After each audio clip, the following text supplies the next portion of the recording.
Episode of Travelogue, we're going to take you on an adventure as perilous as it is fun. We're going to be retracing the fabled tea and horse trail. We'll be heading to the legendary Shangri-La and its iconic Songzanling temple, followed by learning how to make a cup of buttermilk tea in the house of a Tibetan family. There'll be some horse riding, wine tasting, and plenty of other stuff as well. So enjoy!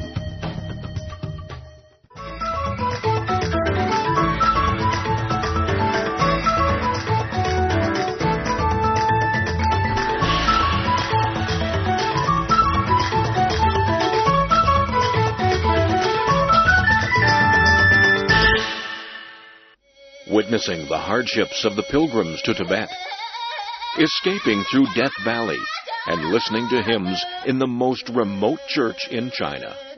These are some of the highlights of an amazing adventure along the 1,500-year-old tea and horse trail.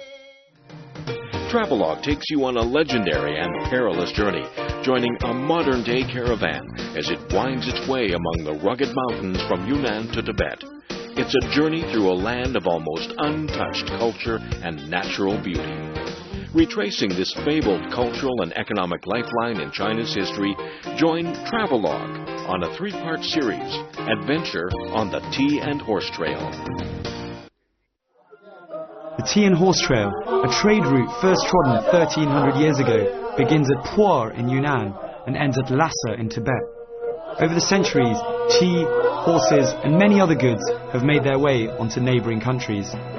The trail winds its way among some of the highest mountains in the country, where landslides and heavy snow are just some of the constant dangers.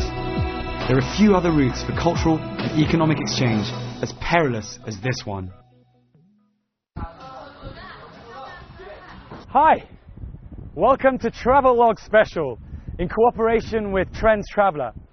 I'm Mark, and over the next 10 days, we're going to take you on what is arguably one of the most notoriously high, adventurous, and perilous journeys known to man, namely the Chama Gudao.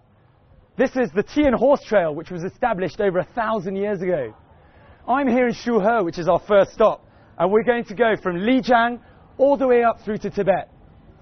I can promise you that on this trip, you're going to have adventure, mystery, and hopefully a hell of a lot more.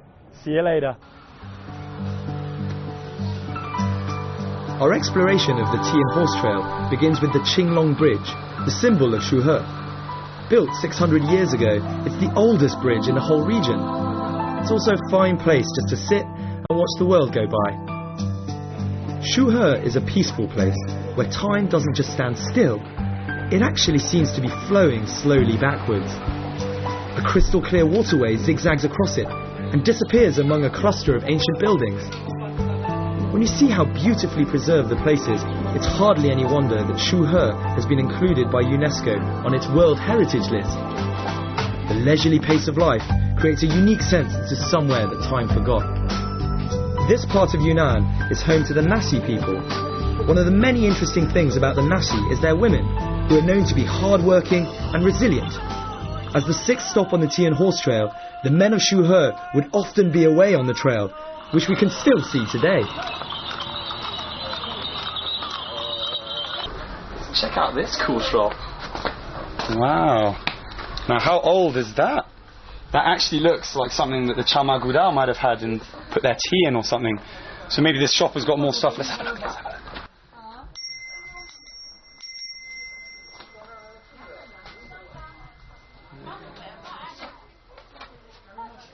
What do you reckon this was? It's probably really dark at night, so they'd be looking around. This would have come in useful. This would be one of the things I would have taken. Good choice. A title you hear mentioned a lot here is Ma Guotou, the head of a caravan. He has to be both strong in character and in body if he's to manage a caravan along this long and arduous journey. Often, he'd use his own horses to carry the merchant's goods. Throughout the history of the Tea and Horse Trail, the Nasi people produce more than their fair share of Ma Guotou. So if we're going to meet some of these legendary figures, Shuhe is obviously a place to look.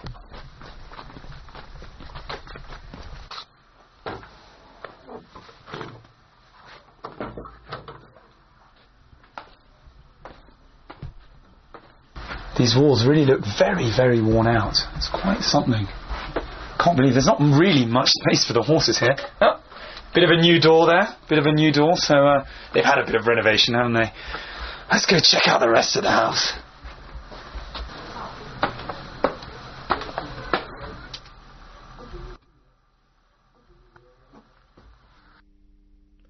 It was quite surreal waking up in the beautiful surroundings of this peaceful, ancient town. It felt more like being in an alpine village during the summer. People were slowly going about their daily business in much the same way as they have for hundreds of years. I've managed to get some information about a Magwoto, and so we're off to see if we can meet him. Grandpa Jiang, now 83 years old, is still working. Although these days he's running his own business making caravan accessories like this genuine mobile phone holder. He was 12 when he set out on his first journey along the Tea and Horse Trail. Nowadays, people come from all over the world just to listen to him and to buy some of his goods as souvenirs. But I'm more interested in his first-hand experience that he recalls as though they happened only yesterday. 小雪们就半夜走，天亮走，连夜都走了，那我苦得很，路窄得很啊，碰着我儿子了，牲口多走摔在那个南昌桥头去了。有一个我们的伯打老熊说，打着一个老熊，没有个拿那个老熊，谁不都冲了吗？死球了吗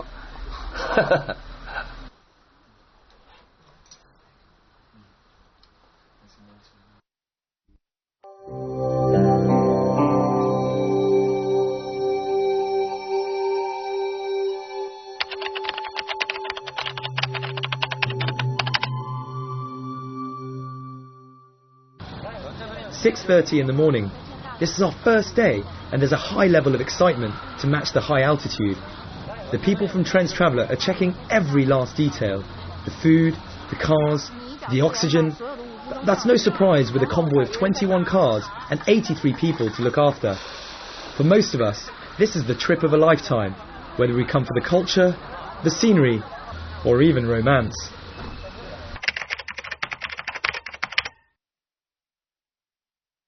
我特别期待滇藏之行，这是我梦寐以求的。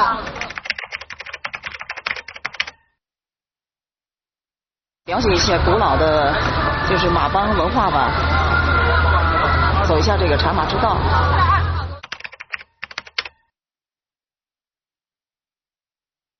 Want to fall in love again? Oh! Fall in love again.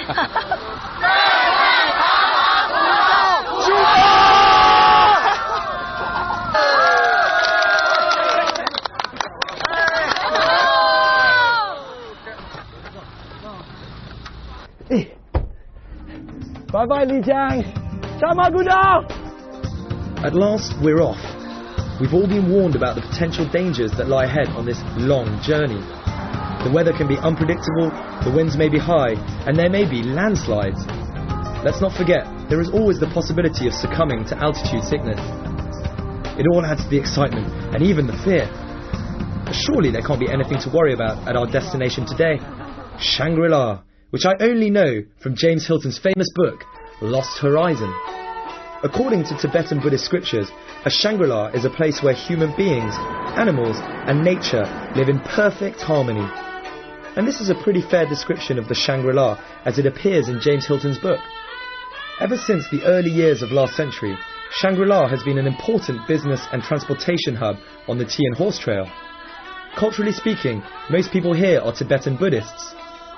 In a place blessed by Mother Nature, where the scenery is so incredibly beautiful, Tibetan and Yi people have had no trouble making a happy home for themselves.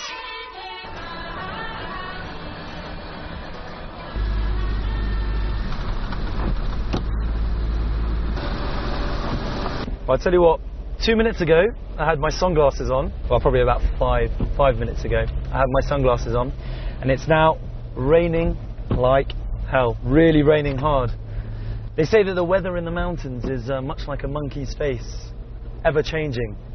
For the last few hours we've had sun and rain and sun, as if the weather can't quite make up its mind. But then something happens that really brightens up my day. we chance upon a group of Tibetan girls singing and dancing at the roadside. The old maxim rings true. If a Tibetan can talk, they can sing. And if they can walk, they can dance. How they're not tired is absolutely beyond me.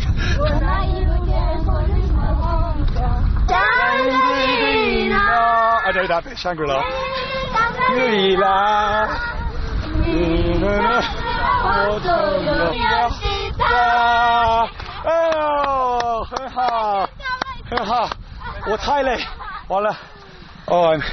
That was really the most tiring thing I've done in about probably 26 years.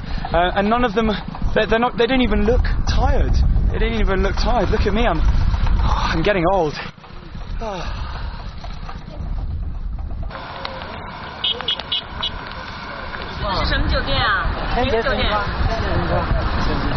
No sooner do we arrive in Shangri-La town than we're whisked off to the renowned Zhongzhanlin Temple, a magnificent lamasery carved into the hillside and the largest Tibetan Buddhist temple in Yunnan. This is going to be my very first glimpse of Tibetan Buddhist culture. I find myself being lured up the stairs by the melodic sound of a beautiful voice. So I've made it to the top here at the Zhongzhanlin Temple, also known as the Small Patala Palace, which is extremely important in Tibetan Buddhist religion. And apparently they've got jewellery that's been collected over hundreds and hundreds of years. Built in the 17th century, the Zhongzhanlin Temple is a treasure trove of cultural relics, including 8 gilded Sakyamuni statues over 200 years old, and a collection of Tanga scroll paintings in golden ink. This temple is home to more than 700 Buddhist monks. Buddhism became a major presence in Tibet towards the end of the 8th century. To Tibetans, Buddhism is more than just a religion. It's a philosophy emphasizing compassion and self-sacrifice. Children as young as 5 are sent here to become monks. This place is pretty empty right now because we're here in late afternoon. But if we came here at 8 o'clock in the morning, we'd find over 100 monks congregated, talking, debating, and exchanging ideas about Buddhism. See, to reach the highest level, which is the equivalent of a doctorate, you'd actually have to really, really have a deep knowledge of Buddhism. So they come here, they walk around, and they ask a question like this. So you say, ask a question. If you want to take the question, you put your hand up here. It's pretty cool. It's pretty cool.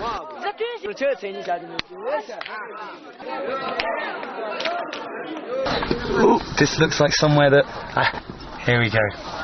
All money buy me home. Tibetan saying to bring me peace and good luck. And so I'm going to put a bit of money in here and hope that Buddha brings me good luck too. Not far from the lamasery, I come across a Tibetan farm. Now, this is my chance to see what life's like for an ordinary Tibetan family here.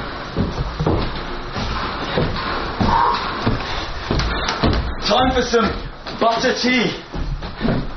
Ni hao. Hi. Hey, 谢谢。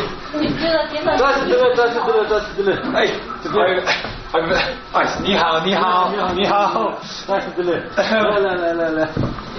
在那边坐吗？在这边。I've very kindly been invited into a Tibetan house. We're still in Shangri-La, but I was feeling a bit cold outside, so saw the fire coming out of the top. Thought, come in here and try the famous buttered tea milk. Buttered milk tea even. Sorry, try that. 你说什么？酥油茶。酥油茶。酥油茶。怎么说？酥油茶。酥油茶。酥油茶。Give it a go. Ooh, that's warm, and probably something you should come and try yourself. It's got a very specific flavour. 谢谢谢谢。你也有吗？这是的嘞。这是的嘞。哎呀。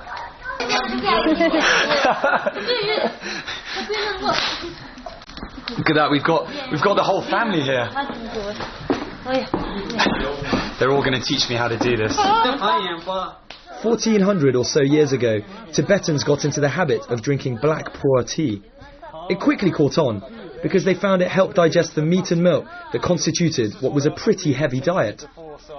They often mix the fermented pu'er tea leaves with yak butter, creating a salty, rich liquid. So now we know one reason for the popularity of the tea and horse trail: the Tibetans' thirst for tea. The father tells me he drinks on average 6 or 7 cups a day. It takes, as you can see, a lot of effort just to make that little cup of tea over there, so I'm going to probably have to drink a bit more, which is fine because I made it myself.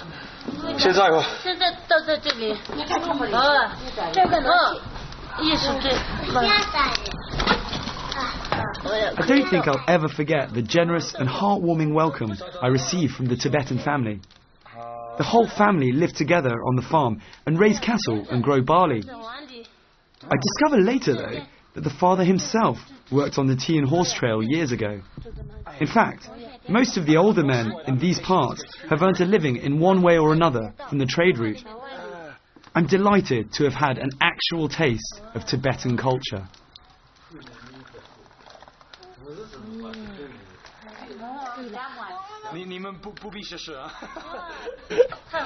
I don't think they need to try mine. So let's see what a Mark special Tibetan tea tastes like. Come on, Mark, you can do this. Yeah. Little less butter. Still very. It does actually want. Second time round, I was being a bit unfair over there. Cheers. We're in the Shangri-La outdoors, surrounded by animals. I really don't feel like I'm in China. I feel like maybe this is Germany or Switzerland or something. I've made a lot of good new friends today, so we're very good. Sad to see them leave, huh? Let's go, let's go.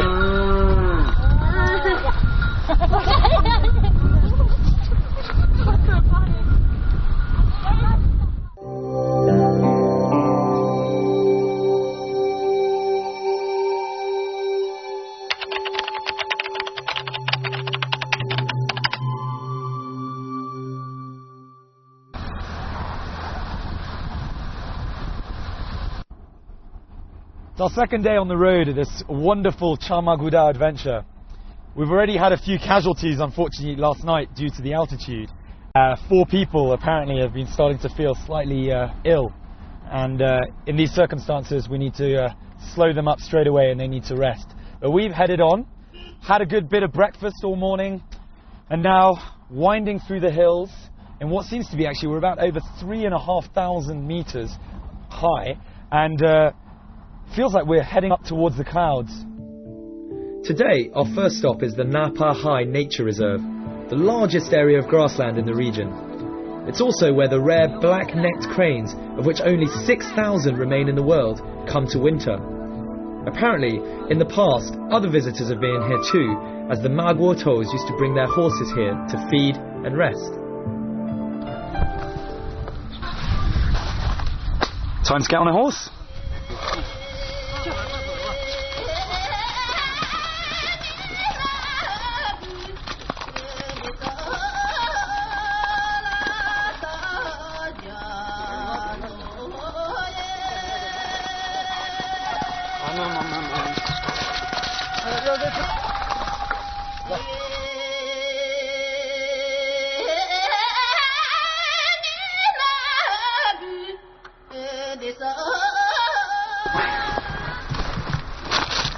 Stuff like this really annoys me. We're in a place of immense beauty. I mean, immense beauty. And it's not like they get people around here coming to clean up every week. So we really should be careful about throwing stuff. But that said, have a look at where we are. Just look at this. It is absolutely breathtaking. And not just because we're at 4,250 meters, because obviously that does take away the breath as well. But just the sheer beauty of it. I just spent the last 30 minutes just taking pictures and using my video camera. It's amazing. I guess we all have our own idea of what paradise is like, but I'm sure few people would disagree that there's something quite enchanting about the tranquility and untouched beauty here.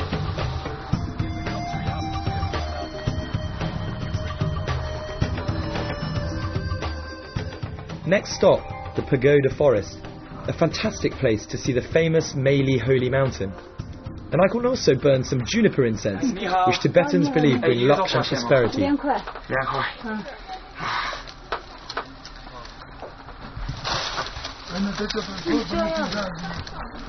So, what I actually do is I put the leaves in here and make a wish.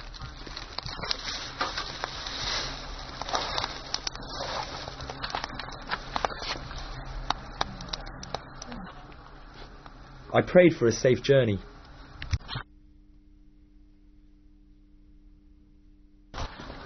Whew. So I'm here in this wonderful little sort of tower on the edge of a mountain that's filled with Buddhist scriptures that are put up here essentially to bring luck to travellers, so that the wind passes through and brings luck. And over there we can see the Meili Mountains. Everywhere you go in Tibetan inhabited areas, you'll see the bright prayer flags. The 5 colours correspond to different elements: earth, water, fire, cloud and sky. As someone with a fascination with borders, Deqing was for me a great place to come. There's Sichuan to the east, Tibet to the west, and Myanmar to the southwest. There's plenty of atmosphere, mainly thanks to the busy main road that dissects it. Deqing was probably best known for its many inns, where weary Magua toes could take some well-deserved rest. Although a dozen ethnic groups call Deqing home, the county is 80% Tibetan, which creates a real cultural melting pot. Over 1,000 years ago, the area was one of the main hubs of activity on the Tea and Horse Trail.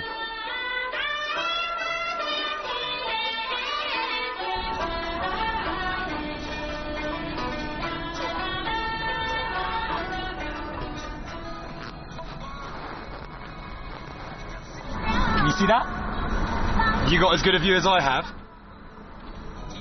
The Mingyong Glacier is probably one of the most beautiful and awe-inspiring sights I've ever seen. At first, it looks like a river on the side of a mountain. It runs from a height of 5,500 metres above sea level, all the way down to 2,700 metres. That's only 800 metres above the Lansang River. It's one of the lowest altitude and lowest longitude glaciers in the world. Sadly though, this zigzagging ice dragon is now retreating 50 metres a year. At the foot of the Mingyong Glacier, I find myself in the south of France. If you've read Lost Horizon, you'll know that the monks ate berries to maintain their health and stay young. The French missionaries who came here 100 years or so ago appear to have had a similar idea as they planted grapes from which they naturally made wine. The vines were brought all the way from France to this region, where almost every family started making its own wine. Who would imagine that in such a remote Chinese village you'd find people drinking French wine every day?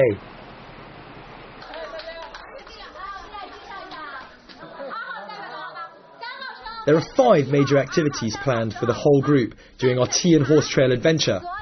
So now, it's game time! Okay, we're playing a quick game now. What we've got is five different glasses with wine and non-wines inside, okay? 3 of them have been grown locally. Only 1 of them is over a year old. We have to find which one that is. Let's go and have a look.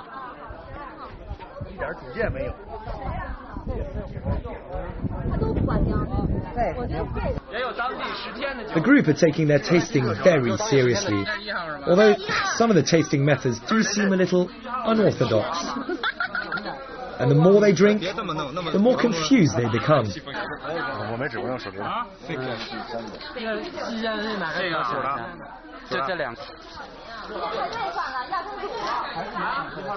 You want to try? This is where I swoop in with my highly refined palate. It's not number 5. 4 is too light because the wines here I've been told are much darker. So that's an insider's tip. 3 actually tastes alright. 说好 说好 I was right. It's wine number 3. There's a prize for the winner. A glass of fine wine bottled just 10 days ago. Maybe I am French after all. 看到了梅里雪山，然后走到这个地方来喝这个葡萄酒，觉得简直是太美好了。云彩离我都很近，好像是在云彩里喝酒的感觉。这边的酒有一股古朴的感觉，特别淳朴，就像这边的人民一样。Everything is different, and drunk the wine is different, really different. You want to try? Come here. The Meili Holy Mountain has 13 peaks that are over 6,000 meters. The highest is Kawa Gerbor, which means the god of the snow mountain. Legend has it that the peak is the incarnation of a Tibetan god who helped drive away an evil spirit. Kawa Gerbor remains unconquered to this day, but at least we were lucky enough to see the top.